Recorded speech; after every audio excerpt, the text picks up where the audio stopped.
ಸದ್ಯ ರಾಜ್ಯ ಕಾಂಗ್ರೆಸ್ ಪಾಳೆಯದಲ್ಲಿ ಕ್ರಾಂತಿಯ ಪರ್ವ ಶುರುವಾಗಿರುವಂತದ್ದು. ಒಂದ್ ಕಡೆ ಮಾಜಿ ಸಚಿವ KN ರಾಜಣ್ಣ ಅವರು ಹೇಳಿರುವ ಸೆಪ್ಟೆಂಬರ್ ಕ್ರಾಂತಿ, ಅಕ್ಟೋಬರ್ ಕ್ರಾಂತಿ, ನವೆಂಬರ್ ಕ್ರಾಂತಿ, ಯಾವುದೇ ತಿಂಗಳಲ್ಲೂ ಕ್ರಾಂತಿ ಸಂಭವಿಸಬಹುದು ಎಂಬ ಮಾತನ್ನ ರಾಜಣ್ಣ ಹೇಳಿದ್ರು. ಜೊತೆಗೆ ರಾಜ್ಯದಲ್ಲಿರುವ ವಿಪಕ್ಷ ಬಿಜೆಪಿಯ ನಾಯಕರು ಸಹ ಇದೇ ಮಾತನ್ನ ಪುನರುಚ್ಚರಿಸಿದ್ರು. ಯಾವುದೇ ಸಂದರ್ಭದಲ್ಲೂ ನವೆಂಬರ್ ಕ್ರಾಂತಿ ಆಗಬಹುದು, ಸೆಪ್ಟೆಂಬರ್ ಕ್ರಾಂತಿ ಆಗಬಹುದು ಎಂಬ ಮಾತನ್ನ ಹೇಳಿದ್ರು. ಆದ್ರೆ ಸೆಪ್ಟೆಂಬರ್ ಕಳಿತು, ಅಕ್ಟೋಬರ್ ಕಳಿತು, ನವೆಂಬರ್ ತಿಂಗಳಲ್ಲಿ ನಾವಿದ್ದೀವಿ. ಆದರೂ ಸಹ ಕ್ರಾಂತಿಯ ಮಾತುಗಳು ನಿಲ್ಲುವಂತೆ ಕಾಣುತ್ತಿಲ್ಲ. ಯಾಕಂದ್ರೆ ಒಂದ್ ಕಡೆ ರಾಜ್ಯ ಕಾಂಗ್ರೆಸ್ ನಾಯಕರಿಗೆ ನವೆಂಬರ್ ಕ್ರಾಂತಿ, ನವೆಂಬರ್ ತಿಂಗಳು ಅತ್ಯಂತ ಮಹತ್ವವನ್ನ ಪಡೆದಿರುವ ವಿಚಾರವಾಗಿರುವಂತದ್ದು. ಈ ಹಿನ್ನೆಲೆಯಲ್ಲಿಯೇ ನವೆಂಬರ್ ತಿಂಗಳು ರಾಜ್ಯ ಕಾಂಗ್ರೆಸ್ ಪಾಲಿಗೆ ಅತ್ಯಂತ ಮಹತ್ವದ್ದಾಗಿರುವಂತದ್ದು. ಯಾಕಂದ್ರೆ ನವೆಂಬರ್ ತಿಂಗಳ 15ರ ನಂತರ, ಅಂದ್ರೆ ನವೆಂಬರ್ 15ರ ನಂತರ, ಯಾವ ಈಗ ಸದ್ಯ ಬಿಹಾರ ಚುನಾವಣೆ ನಡೀತಾ ಇದೆ, ಬಿಹಾರ ಚುನಾವಣೆ ಫಲಿತಾಂಶ ನವೆಂಬರ್ 14ರಂದು ಪ್ರಕಟಗೊಳ್ಳಲಿದ್ದು, ನವೆಂಬರ್ 15ರ ನಂತರ ರಾಜ್ಯ ಕಾಂಗ್ರೆಸ್ನಲ್ಲಿ ನಾಯಕತ್ವ ಬದಲಾವಣೆ ಪ್ರಕ್ರಿಯೆಗಳಿಗೆ ಚಾಲನೆ ಸಿಗುವ ಸಾಧ್ಯತೆಗಳು ಇರುವಂತದ್ದು. ಅಲ್ಲದೆ ನವೆಂಬರ್ 15ರಂದು ಮುಖ್ಯಮಂತ್ರಿ ಸಿದ್ದರಾಮಯ್ಯನವರು ದೆಹಲಿ ದಂಡಯಾತ್ರೆಯನ್ನು ಕೈಗೊಂಡು ರಾಜ್ಯ ಸಚಿವ ಸಂಪುಟ ಪುನರ್ರಚನೆ ಅಥವಾ ವಿಸ್ತರಣೆ ಬಗ್ಗೆ ಹೈಕಮಾಂಡ್ ನಾಯಕರ ಜೊತೆ ಮಾತುಕತೆಗಳನ್ನ ನಡೆಸಲಿದ್ದಾರೆ. ರಾಜ್ಯ ಕಾಂಗ್ರೆಸ್ ನಾಯಕರಲ್ಲೂ ಸಹ ನವೆಂಬರ್ ತಿಂಗಳಲ್ಲಿ ಏನಾಗುತ್ತಪ್ಪ ಎಂಬ ಪ್ರಶ್ನೆ ಕಾಡ್ತಿರುವಂತದ್ದು. ಇನ್ನೊಂದು ಸೂಕ್ಷ್ಮವಾದ ವಿಚಾರವನ್ನ ಗಮನಿಸಬೇಕಾದ್ರೆ, ಯಾವುದೇ ಪಕ್ಷದಲ್ಲಿ ನಾಯಕತ್ವ ಬದಲಾವಣೆ ಆಗಲಿ ಅಥವಾ ಇನ್ನಿತರ ಪ್ರಕ್ರಿಯೆಗಳಿಗೆ ಚಾಲನೆ ನೀಡುವ ಮುನ್ನ ಒಂದು ಸಂಪ್ರದಾಯವನ್ನ ರಾಷ್ಟ್ರೀಯ ಪಕ್ಷಗಳು ಈ ಹಿಂದಿನಿಂದಲೂ ಅನುಸರಿಸಿಕೊಂಡು ಬರುತ್ತಿವೆ. ಅದರಂತೆ ರಾಜ್ಯ ಕಾಂಗ್ರೆಸ್ ಹೈಕಮಾಂಡ್ ಸಹ ಅದೇ ಒಂದು ಸಂಪ್ರದಾಯವನ್ನ ಮುಂದುವರಿಸಿದ್ದು, ಕಾಂಗ್ರೆಸ್ ಪಕ್ಷದ ಹಿರಿಯ ನಾಯಕ ಮಾಜಿ ಸಚಿವ ಪಿ ಚಿದಂಬರಂ ಅವರನ್ನ ರಾಜ್ಯ ಕಾಂಗ್ರೆಸ್ ನಲ್ಲಿ ನಡೆಯುತ್ತಿರುವ ಆಂತರಿಕ ವಿಚಾರಗಳ ಕುರಿತು ಮಾಹಿತಿಯನ್ನ ಸಂಗ್ರಹಿಸಲು ಗೌಪ್ಯವಾಗಿ ಬೆಂಗಳೂರಿಗೆ ಕಳುಹಿಸಿಕೊಟ್ಟಿತ್ತು ಎಂಬ ವಿಚಾರ ಇದೀಗ ತಡವಾಗಿ ಬೆಳಕಿಗೆ ಬಂದಿರುವಂತದ್ದು.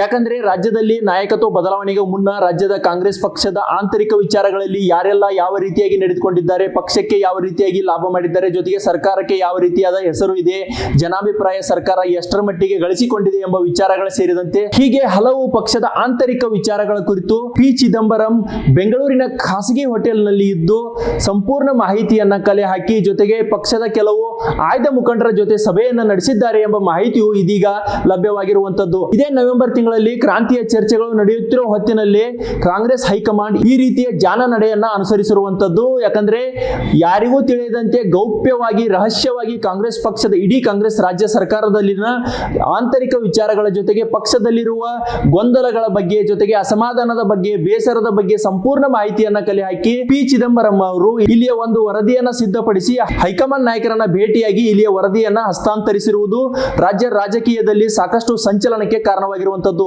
ನವೆಂಬರ್ ತಿಂಗಳಲ್ಲಿ ರಾಜ್ಯ ಕಾಂಗ್ರೆಸ್ ಪಕ್ಷದಲ್ಲಿ ಯಾವುದೇ ರೀತಿಯ ಬದಲಾವಣೆಗಳು ನಡೆಯಬಹುದಾ ಎಂಬ ಪ್ರಶ್ನೆ ಇದೀಗ ಕಾಡುತ್ತಿರುವಂತದ್ದು. ಮತ್ತೊಂದು ಜಾಣ ನಡೆಯನ್ನ ಅನುಸರಿಸಿರುವ ಹೈಕಮಾಂಡ್ ನಾಯಕರು ಪಿ ಚಿದಂಬರಂ ಭೇಟಿಯ ಬಗ್ಗೆ ರಾಜ್ಯದ ಯಾವುದೇ ಕಾಂಗ್ರೆಸ್ ನಾಯಕರಿಗೆ ಗೊತ್ತು ಮಾಡಿಲ್ಲ.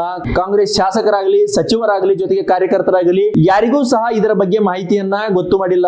ಯಾಕಂದ್ರೆ ಒಂದು ವೇಳೆ ಈ ಮಾಹಿತಿ ಗೊತ್ತಾದರೆ ಪಕ್ಷದ ಕಾರ್ಯಕರ್ತರ ಮೇಲೆ, ಜೊತೆಗೆ ಸರ್ಕಾರದ ಮೇಲೆ ಹಾಗೂ ಶಾಸಕರ ಮೇಲೆ ಪರಿಣಾಮ ಬೀರುವ ಸಾಧ್ಯತೆಗಳಿರುವುದನ್ನ ಅರಿತುಕೊಂಡ ಹೈಕಮಾಂಡ್ ಯಾರಿಗೂ ತಿಳಿಯದಂತೆ ಗೌಪ್ಯವಾಗಿ ರಾಜ್ಯ ಕಾಂಗ್ರೆಸ್ ಪಕ್ಷದಲ್ಲಿನ ಆಂತರಿಕ ವಿಚಾರಗಳ ಮಾಹಿತಿಯನ್ನ ತರಿಸಿಕೊಂಡಿರುವಂತದ್ದು. ಈ ವರದಿಯಲ್ಲಿರುವ ಪ್ರಮುಖ ಅಂಶಗಳ ಆಧಾರದಲ್ಲಿಯೇ ರಾಜ್ಯ ಕಾಂಗ್ರೆಸ್ ಪಕ್ಷದಲ್ಲಿ ನವೆಂಬರ್ ತಿಂಗಳಲ್ಲಿ ಯಾವ ರೀತಿಯಾಗಿ ಹೈಕಮಾಂಡ್ ಬದಲಾವಣೆ ಮಾಡುತ್ತೆ, ಜೊತೆಗೆ ನವೆಂಬರ್ ಕ್ರಾಂತಿಗೆ ಮುನ್ನುಡಿ ಬರೆಯುತ್ತಾ, ಅಲ್ಲದೆ ಪಿ ಚಿದಂಬರಂ ಅವರು ಪ್ರಮುಖವಾಗಿ ಯಾವ ಮಂತ್ರಿ ಅಥವಾ ಯಾವ ಶಾಸಕರು ಯಾವ ರೀತಿಯಾಗಿ ಸರ್ಕಾರಕ್ಕೆ ಹೆಸರನ್ನ ತಂದಿದ್ದಾರೆ, ಜೊತೆಗೆ ಸರ್ಕಾರಕ್ಕೆ ಯಾವ ರೀತಿಯಾಗಿ ಜನಾಭಿಪ್ರಾಯ ಲಭ್ಯವಾಗಿದೆ, ಪಕ್ಷದಲ್ಲಿ ಯಾವ ರೀತಿಯಾಗಿ ಕಾರ್ಯಕರ್ತರನ್ನು ನಡೆಸಿಕೊಳ್ಳಲಾಗ್ತಾ ಇದೆ ಎಂಬ ವಿಚಾರಗಳು ಸೇರಿದಂತೆ ಹಲವು ಪ್ರಮುಖ ವಿಚಾರಗಳನ್ನ ಇಲ್ಲಿ ಕಲೆ ಹಾಕಿರುವಂತದ್ದು.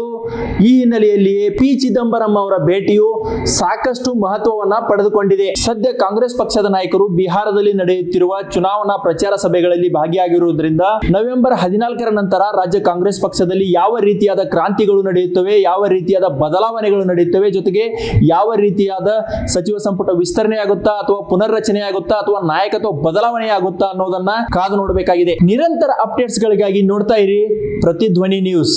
ಹೆಚ್ಚಿನ ವಿಡಿಯೋಗಳಿಗೆ ಪ್ರತಿಧ್ವನಿ ಯೂಟ್ಯೂಬ್ ಚಾನೆಲ್ ಸಬ್ಸ್ಕ್ರೈಬ್ ಮಾಡಿ, ಬೆಲ್ ಐಕಾನ್ ಕ್ಲಿಕ್ ಮಾಡಿ.